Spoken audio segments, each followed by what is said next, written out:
Halo Sobat Baper sekalian, acara podcast kali ini masih merupakan bagian dari seri World Cancer Day atau WCD yang merupakan hari peringatan kanker di dunia yang digalakan setiap tanggal 4 Februari. Mungkin Sobat Baper masih belum familiar dengan apa itu WCD, maka lihatlah episode-episode yang sebelumnya yaitu episode 40 agar mendapatkan gambaran lebih lengkap tentang perbincangan kita kali ini. Tema WCD tahun ini masih dalam tema besar World Cancer Day yaitu Close the Cancer Gap yang bermaksud untuk mengurangi kesenjangan pelayanan dan perawatan dengan pemberian akses yang merata bagi seluruh masyarakat. Dengan subtema khusus untuk tahun 2024 ini adalah We Challenge Those in Power dengan tujuan menajamkan advokasi kita kepada para pengambil keputusan untuk memprioritaskan akses pelayanan kanker tersebut di seluruh dunia. Nah, untuk episode kali ini khusus kita akan bincang-bincang mengenai kanker anak bertepatan dengan Hari Kanker Anak Sedunia yang akan jatuh pada tanggal 15 Februari. Jadi memang selalu masih dalam serangkaian dari World Cancer Day di tanggal 4 Februarinya. Kita akan membahas mengenai Closing the Cancer Gap in Pediatric Cancer. Anak-anak merupakan penerus bangsa dan memastikan tubuh kembang dari anak-anak penerus bangsa merupakan kewajiban kita bersama, baik pemerintah, masyarakat, keluarga, orang tua, dan para profesional di bidang kesehatan. Kanker pada anak merupakan salah satu hal yang diprioritaskan di tingkat global karena memiliki keunikan dan tantangan tersendiri. Penanggulangan kanker pada anak lebih kompleks daripada pada dewasa dan ini ada di setiap aspek dari cancer journey. Dari mulai deteksi dini, penyesuaian tubuh kembang, pendidikan si anak, faktor psikologi pasien dan caregiver hingga long term survivorship di samping banyak lagi elemen lainnya. Kali ini kami akan tukar pikiran dan bisa juga saling curhat tentang berbagai hal yang terkait dengan bagaimana penanganan kanker anak di masyarakat. Dan bersama kami di sini ada Dr. Teni Citrasari SPA Konsultan, Ketua UKK, Hematologi Onkologi Ikatan Dokter Anak Indonesia. Nanti diterjemahkannya Dr. Teni UKK-nya. Baik. Dan juga ada Ibu Retno Suastomo, mewakili Ketua Yayasan Onkologi Anak Indonesia. Apa kabar Mbak Yuku? Alhamdulillah Mbak Prof. Tati. Baik, barangkali kita akan mulai di bincang-bincang kita. Bagaimana pendapat dan pandangan IDAI Ikatan Dokter Anak Indonesia dan juga UKK Hematologi Onkologi tadi dan juga OAI Yayasan Onkologi Anak Indonesia dalam menyikapi gerakan dunia yang dirancang oleh UICC mengenai Close the Care Gap dalam bidang kanker dan juga tentunya mencakup kanker pada anak. Yang sepuh dulu ya. Silakan Mbak Retno. Ya. Terima kasih Prof. Tati. Assalamualaikum warahmatullahi wabarakatuh. Waalaikumsalam warahmatullahi wabarakatuh. Ya, pertama-tama tentu kami dari YOAI dan kawan-kawan lain mengucapkan terima kasih yang banyak kepada Profesor Suhartati bahwa telah memfasilitasi dan mengajak kami untuk berdialog dengan Menteri Kesehatan. Oh, yang lalu. Tentang pengadaan obat yang sangat diperlukan oleh para pasien itu. Karena selama ini kami 30 tahun menjadi YOAI, baru ini kami mendapat dialog dan mendapat sambutan. Dan terima kasih Prof. Tati, salam dari ketua itu kami World dan Cancer Day yang lalu ya, tahun lalu 2023 ya. Advokasi dan fasilitas. Jadi kita bisa berbincang-bincang dan kami sekarang sudah merasakan hal itu. Nah, di situ kami tetap mengkhususkan kepada kelancaran obat buat anak-anak karena itu paling penting. Mereka tidak boleh terlambat dalam melakukan protokol. Luar biasa sekali. Jadi YOAI ini mengusahakan agar anak-anak itu mendapat obat yang tepat pada saat memang harus mendapat obat tersebut.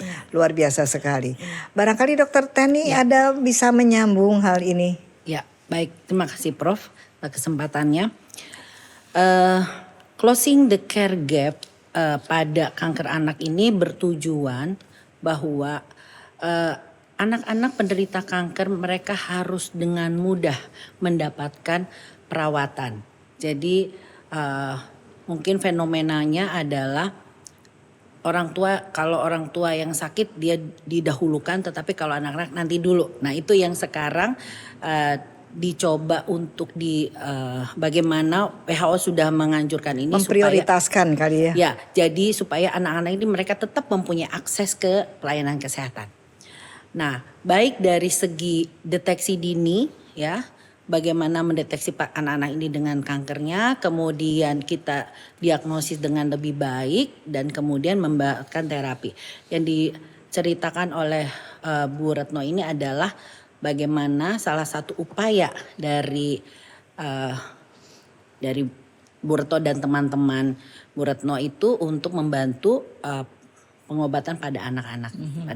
Maksudnya membantu pengobatan pada anak-anak ini sampai pada mengadakan obat?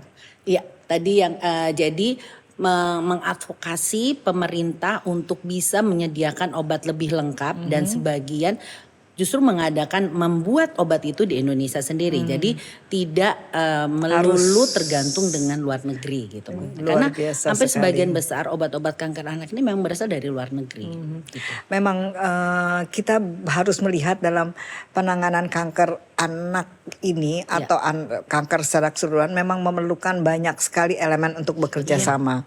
Dan dalam hal ini tentunya masing-masing elemen itu seperti puzzle saya katakan bahwa pasti akan menutup gap-gap, berusaha untuk menutup gap-gap yang dihadapi pada waktu kita melakukan pelayanan pada kanker anak. Betul, ya Prof. Di Indonesia, ya kan. Nah, luar biasa sekali. Dari YOAI sendiri, adakah program yang sejalan dengan usaha menutup kesenjangan di bidang kanker? Maksudnya sehubungan dengan WCD atau Hari Kanker Anak Sedunia ini? Ya, tentu saja. Kami tidak hanya itu meminta kepada pemerintah tentang pengadaan obat, tetapi juga yang penting adalah membuat buku panduan. Oh, luar buku biasa. panduan itu bukan ilmiah untuk para dokter karena mereka tentu sudah sendiri ya, tapi justru tenaga kesehatan yang berada di ujung tombak, juga para dokter muda. Karena dokter muda itu dia yang menerima anak kanker nomor 1. Ya, persis. Jadi dia harus ada buku panduan. Sebab apa? Sebab gejala dininya itu sangat sederhana. Sehingga mereka tidak curiga kepada kanker, padahal kanker sudah masuk. Nah, jadi buku panduan untuk dokter muda di ujung-ujung tombak ini harus disebarkan supaya kalau panas terus 2-3 bulan gak berhenti-berhenti, ayo bawa ke tempat yang lebih ahli. Luar biasa sekali. Supaya jadi itu juga salah satu usaha untuk menutup gap yang terlihat pada waktu kita menjalankan atau kita melihat bagaimana pelaksanaan pelayanan kanker anak di masyarakat. Buku itu sudah jadi dan sedang dalam penyebaran ke seluruh Indonesia. Luar biasa sekali. Dan YOAI ikut, sekali. Raden dan Ika. Humas dan Raden ikut di dalam pembentukan buku itu. Luar biasa. Buku. Tentunya dibantu oleh Dr. Teni Group. Dr. Teni, bareng-bareng Dr. Teni memang. Luar biasa sekali. Dia itu yang ngajarin. Gerakan kemanusiaan sekali yang sulit untuk. Nah, kalau dari IDAI Dr. Teni, mungkin bisa share perspektif dari profesi dokter anak. Apakah sudah ada kemajuan dalam bidang closing the care gap ini dalam 3 tahun belakangan ini? Karena kan closing the care gap ini 3 tahun kan. Betul. 2022, 2023, 2024. Nah, apa yang Dr. Teni rasakan dan adakah program-program khusus yang dirancang dalam tema ini? Baik, terima kasih Prof. Kami berusaha dari Ikatan Dokter Anak Indonesia, jadi seluruh dokter hematologi, terutama khususnya untuk yang kanker, ada dokter onkologi anak. Kami selalu menekankan kerjasama yang baik dengan para stakeholder ya, istilahnya pokoknya mitra kami. Jadi bukan saja dari yang pertama tentu kementerian ya sebagai pemerintah di sini, dan kemudian dengan para yayasan dan pemerhati dari kanker anak, Kemudian juga tidak lupa perawat ya, perawat onkologi kita juga suka dalam beberapa tahun terakhir ini juga membentuk atau mendidik beberapa onco-nurse ya. Terus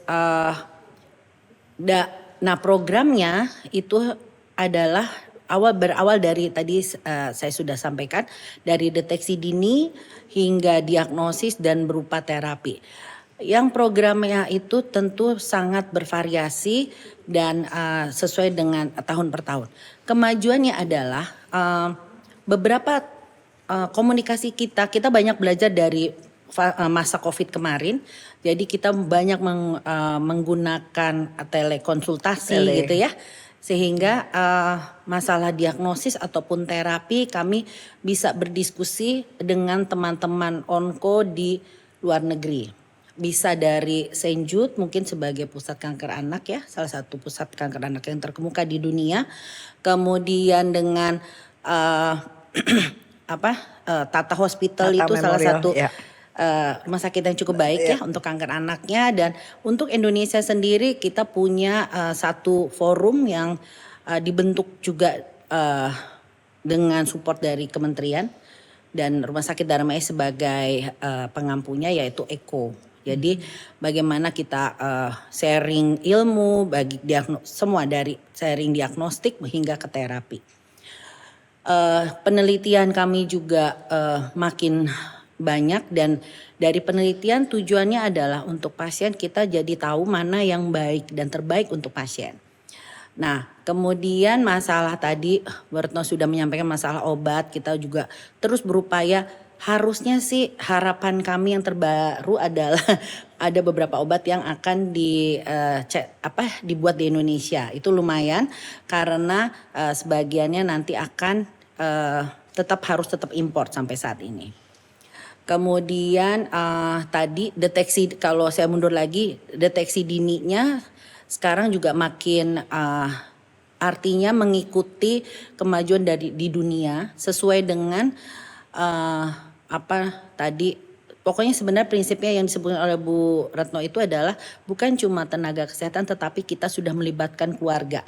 Bagaimana mereka harus mengenali gejala-gejala tersebut.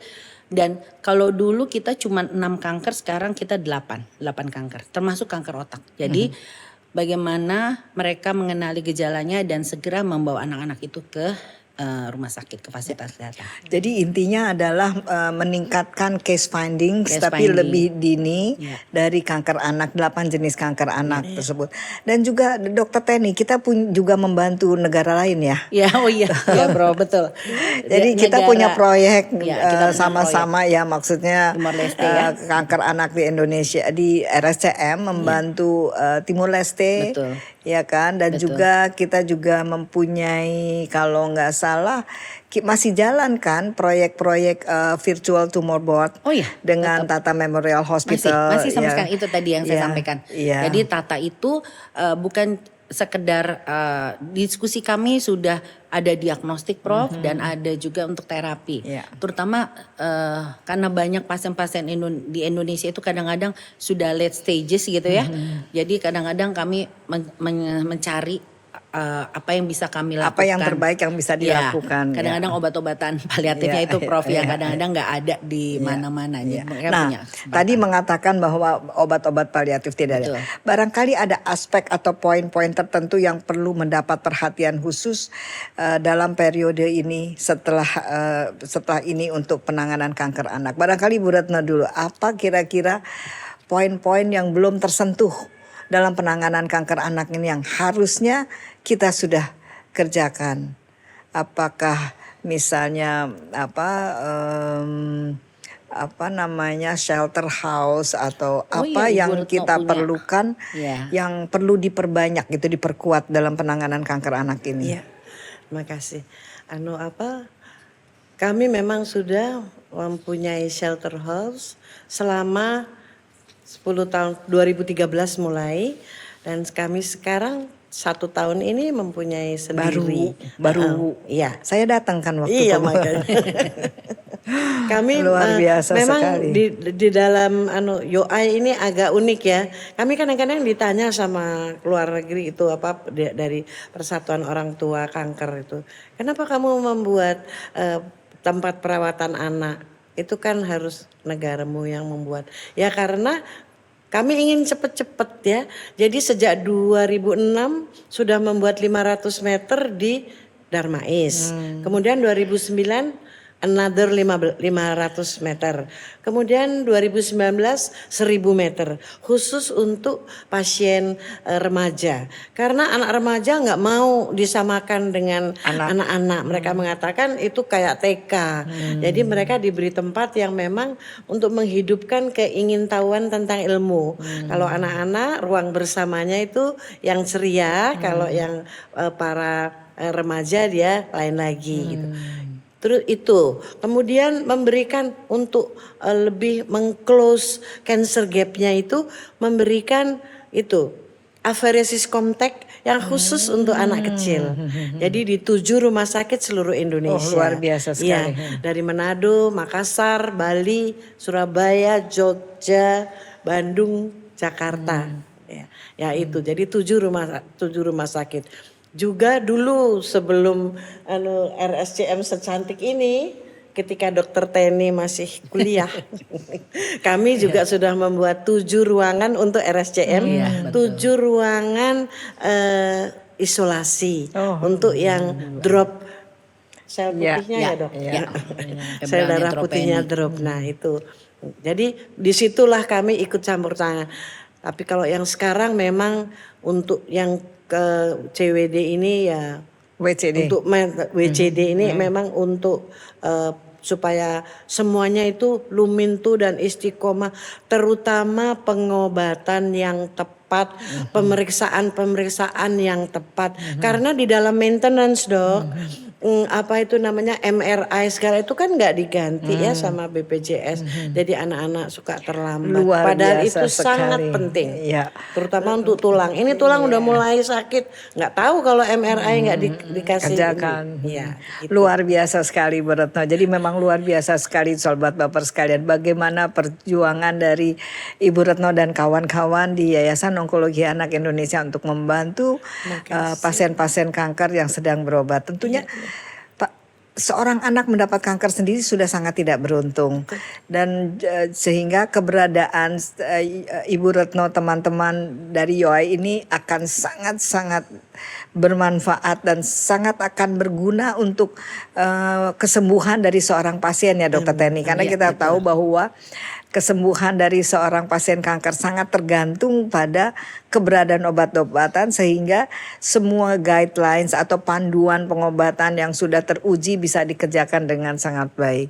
Nah, Dokter Teni, selama ini apakah sudah cukup mumpuni kerjasama antara pemerintah dengan profesi dalam hal ini tentunya IDAI dan juga YOAI tadi dalam upaya menanggulangi kanker anak di Indonesia, dari mulai pencegahan hingga tentunya sehingga follow up ya. Baik, terima kasih Prof atas pertanyaannya.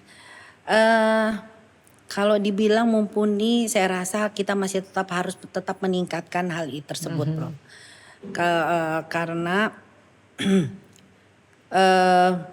program-program di Kementerian Kesehatan saat ini rasanya mungkin masih baru, sedikit gitu mungkin ya dibilang ya Bu, mengenai kanker anak. Tetapi kami tidak pernah putus asa, tetap selalu menjalin kerjasama dengan kementerian dan juga dengan para pemerhati dari kanker anak ini. Kalau misalnya ditanya ya, apa yang paling saat ini yang belum tertangani gitu ya Prof ya, yang masih miss gitu. Kalau kementerian itu misalnya sudah banyak membantu kami dalam misalnya program yang terakhir adalah mengenai deteksi dini yang tadi sudah banyak kita ceritakan. Kemudian, nah itu dijadikan program saat ini Prof. Jadi puskesmas harus melaporkan berapa banyak pasien yang dia temui misal seperti itu. Jadi kalau dia dalam program akhirnya mau tidak mau diperiksa gitu, dipaksa untuk periksa gitu ya. Nah kemudian tadi obat. Nah kemudian untuk para pemerhati ini kami sangat terbantu dengan tadi salah satunya shelter, dan banyak para pemerhati ini mendirikan berbagai shelter tadi, Prof. Kemudian yang mungkin yang harus saya masih merasa kurang adalah di misalnya psikiatri anak, Psikiatri, betul. oke, ya. Jadi tadi Prof bilang bukan cuma anaknya yang sakit tetapi keluarganya misalnya. Ya. Nah itu support dari itu belum. Ya.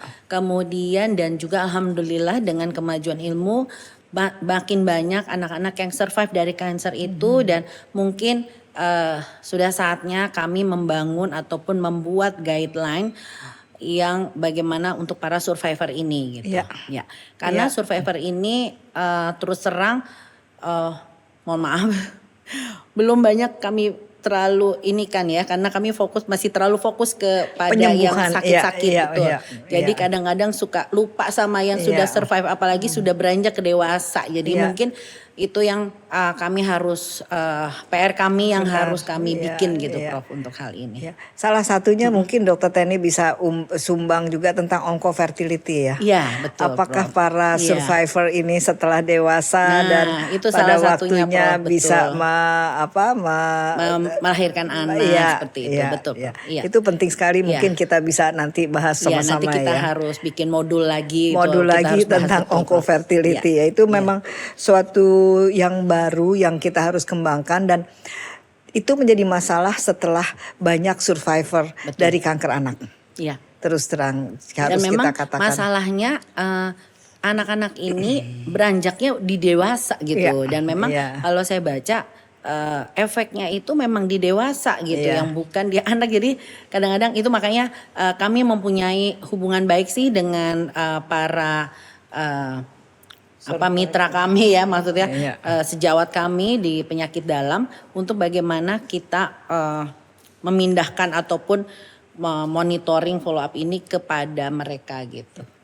Baik, luar biasa sekali. Sobat Baper sekalian sudah menyimak bagaimana bincang-bincang, bagaimana masalah, bagaimana solusi yang sudah dilakukan, dan juga kita sudah menyaring masalah yang harus dicari solusi di masa yang akan datang.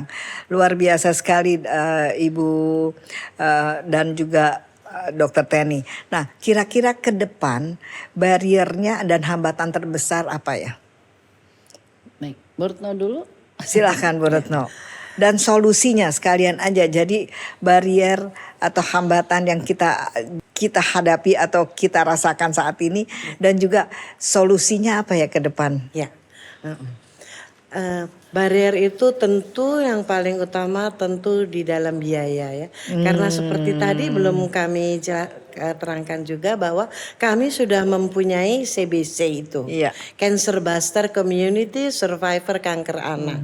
Dan kami telah memberikan upgrading kepada mereka dan kesempatan mereka untuk menaikkan kepercayaan diri dan taraf kehidupannya di dalam psikososial dan psikologi ya. Nah, dan itu mereka itu mendapat upgrading, dan juga mereka itu menjadi di dalam survivor cancer camp setiap tahun sekali, dan juga roadshow ke beberapa kota di Jawa ya, belum sampai keluar Jawa, dan di situ mereka dibesarkan hatinya bahwa saya sekuat kamu. Nah, itu kan memerlukan suatu biaya yang tidak sedikit. Karena kami juga mengirim para survivor untuk bicara di kancah nasional maupun internasional. Mereka juga anggota dari Persatuan Survivor Dunia. Ya, jadi ke depan memang kami ya itu, kalau untuk survivor memang kita selalu kendalanya ada di dana. Tapi ya insya Allah kita tetap terus berjuang dan membesarkan hati mereka sehingga mereka bisa hidup seperti yang lain yang nggak sakit. Tentunya kalau kita ada niat usaha baik pasti ada jalan ya. Allah tidak akan diam, pasti akan membantu gitu kan. Betul. Nah, kalau Dokter Teni ada nggak hambatan dan juga solusi ke depannya bagaimana? Mbak Retno sekarang krisis ekonomi loh Mbak Retno, susah cari. Betul. Ya, kalau tadi Bu Retno banyak bicara mengenai survivor yang alhamdulillah sehat sekarang gitu ya. Kalau saya tadi masih terfokus pada yang sakit ya. Jadi sebenarnya sampai saat ini Prof masih banyak orang tua yang tidak mau membawa tadi anak-anak ini menuju fasilitas kesehatan. Ini yang kami tetap lakukan, baik memberikan pendidikan kepada para dokter ataupun tenaga kesehatan dan orang tua pasien bagaimana mereka mengenali gejala tadi yang tadi deteksi dini, dan terus meyakinkan bahwa terapi ini ada terapi yang baik, karena banyak juga masyarakat tadi karena baliknya tuh kepada dana, apalagi tidak di cover oleh asuransi kesehatan Indonesia, sehingga drop penyobatannya. Nah itu yang selalu masih tetap kami lanjutkan. Ya selalu kami sih selalu edukasi melalui apapun Prof, media apapun gitu supaya ini adalah bagian dari edukasi. Betul, Prof, supaya mereka lebih nyaman, lebih merasa lebih merasa terbuka lah gitu kepada tenaga kesehatan untuk lebih supaya anak-anaknya itu mereka bawa berobat. Dan tadi closing the care gap itu tadi Prof. Iya, dan juga mungkin memberikan pengertian pada mereka bahwa you are not alone katanya. Iya, betul. You are not alone itu penting sekali gitu. Baik. Semangat, tetap semangat yang penting. Nah, sebagai penutup ada harapan nggak ya ke depannya bagaimana dengan penyelenggaraan WCD ini dengan upaya close the care gap untuk masa yang akan datang? Oh, sangat banyak harapan, dan terutama juga kalau untuk anak-anak itu kami tetap menjalankan sudah mulai dari tahun 2023 dan akan kami teruskan ke depannya FGD. FGD itu untuk fokus group discussion ini untuk orang tua yang sedang melayani anaknya. Kita sudah melakukannya dengan geraha yang baru itu. Setiap 2 minggu sekali didampingi oleh dokter dan psikolog. Jadi mereka boleh menceritakan apapun yang menjadi ganjalan. Dan itu juga didampingi oleh para survivor. Jadi survivor menceritakan dari survivor untuk survivor. Iya betul, survivor untuk orang tua pasien. Karena orang tua pasien kan nggak ngerti anaknya nangis terus mau apa ya. Jadi si survivor bilang, waktu aku sakit, aku suka yang begini Bu, gitu. Nah, jadi luar biasa sekali. Dan yang paling penting juga selain untuk ke dalam kepada pasien, kami juga sudah dipelajari oleh UICC juga yang mencanangkan tentang navigasi pasien, Prof. Patient Navigator. Yang alhamdulillah ternyata sudah dilakukan UI sejak awal tahun 2000. Tapi kami tidak tahu bahwa itu namanya navigasi. Mulai dari mereka datang, diperkenalkan dengan sakit, dengan tempat-tempat sakit, sampai mereka selesai, lalu dimonitor tentang maintenance-nya, sampai mereka bisa mandiri. Jadi beberapa anak juga ada yang magang di UI, beberapa survivor. Nah itu yang ke dalam. Dan yang keluar adalah tetap memberikan awareness kepada publik. Awareness, Yang penting adalah pengetahuan kanker anak dan peduli dulu dia supaya dia kepengen tahu. Gitu. Luar biasa sekali. Barangkali ada dari Dokter Teni? Baik. Kami kalau dari tenaga medisnya tentu selalu bagaimana gap ini bisa close gitu Jadi memang tidak mudah, tapi yang penting udah di jalannya gitu. Betul Prof. Jadi tadi sudah beberapa upaya dari pemerhati, tapi kalau dari kami adalah upaya harapannya deteksi dini makin baik, alat diagnosis untuk para pasien anak ini juga makin baik gitu Prof, dan terus obat-obatannya makin baik dan makin lengkap gitu supaya kami bisa dan selalu tepat waktu ya.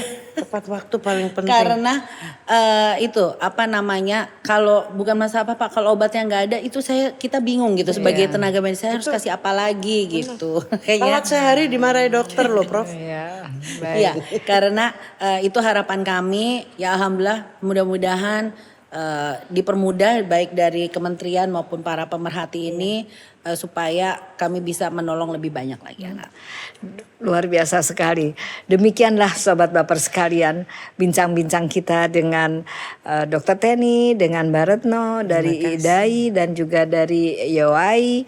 Terima kasih banyak atas kehadirannya dan bincang-bincangnya hari ini. Dan juga terima kasih kepada Sobat Baper sekalian atas perhatiannya, dan semoga kita semua bisa terus semangat dalam meningkatkan akses dan serta kualitas tata laksana kanker di tanah air. Terima kasih. Baik. Sampai jumpa. Sampai jumpa. Tomotherapy versus conventional Linux. Tumors are in or around healthy tissue. Conventional Linux systems have limited flexibility in irradiating the tumor while avoiding healthy tissue, using various techniques to modify a rectangular radiation field in order to avoid critical structures. Many times a tumor cannot be treated to its prescription dose without opening the field and bringing critical structures into the path of the beam. Various configurations can be used in an effort to treat the tumor and avoid normal tissue within the target region, as well as normal tissue adjacent to the target region. Limitations in how fields can be shaped result in an inhomogeneous dose to the target and unwanted dose to critical structures. Tomotherapy approaches delivery in a completely different way, splitting the beam into thousands of tiny beamlets, each making their own contribution to the total tumor dose. Using many 360-degree revolutions round the body in a helical pattern creates the opportunity to treat the tumor and avoid healthy tissues even in the most complex of cases. The treatment beam can simultaneously avoid healthy tissue within the target and adjacent healthy tissue. This unique delivery capability gives tomotherapy the best opportunity to deliver radiation to the intended target and avoid healthy tissue. Less unwanted dose means potentially fewer side effects. Fewer side effects means more opportunities for patients to live normal lives. Tomotherapy by Accuray.